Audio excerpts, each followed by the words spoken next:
In the June jobs report, we saw gains in government, healthcare, social assistance, and construction. Julia Pollack, who is the ZipRecruiter chief economist, is here to discuss the industries that are hiring right now. Great to see you, Julia, and thanks so much for joining us here on the show today. So where are we seeing some moderation, and then where are there jobs to be found?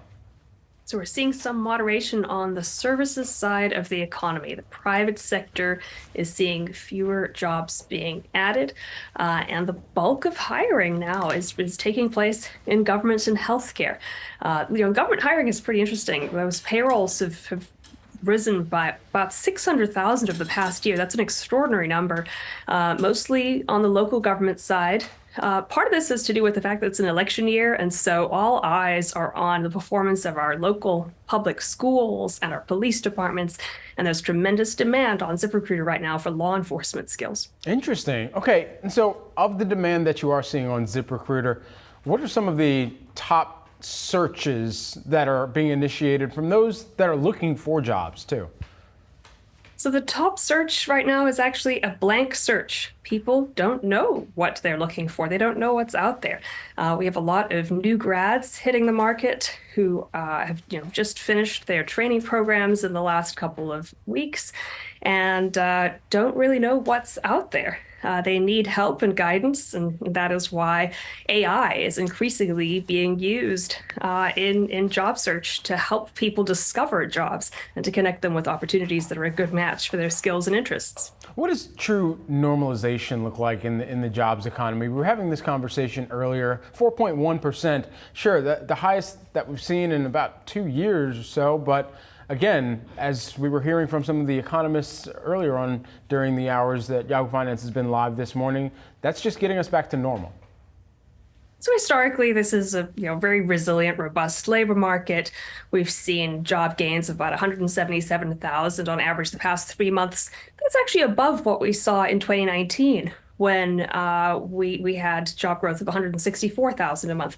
The issue now, though, is that the labor market is slackening. So in 2019, we saw these kinds of job gains, but unemployment was falling because participation wasn't rising as quickly. We actually need to add more jobs now, given that the labor market is growing by more than 200,000 people a month, or else we will continue to see unemployment tick upwards. And that is not good for job seekers and workers. I think it's a reason we've seen the job seeker confidence index this month fall to the lowest level since we began measuring it. What should people who are beginning their job searches or perhaps job hopping, job switching, expect of the wage front?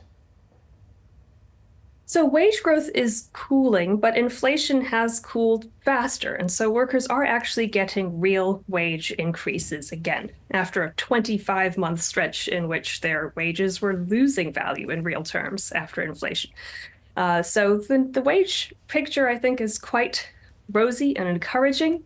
And it's not necessarily the case that this wage growth will be inflationary because productivity growth has been pretty strong.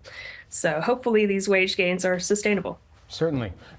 As you're kind of looking across the number of companies that are listing or are actively looking for people to come and help them with their perhaps generative AI projects, or maybe just to be a police officer, with all of the recruitment that you are seeing and tracking across, where are companies perhaps coming off of the hiring freeze bench and saying, okay, now we feel comfortable bringing people back into our headcount?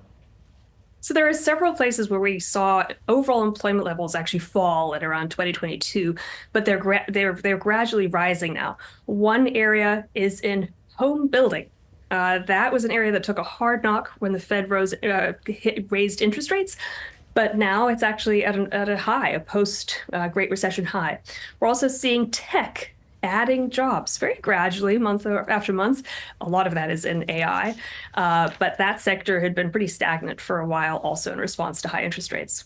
Just lastly, while we have you, there's a lot of implications when we're getting more economic data trying to spell out a trend of the employment situation, of what the Fed may do off of all of this data. What is your best anticipation of what we could see in the back half of this year from the Federal Reserve? Well, I think at this next meeting, the Fed is going to be very seriously debating when to start cutting rates, and I think there'll be a large contingent pushing for a September cut.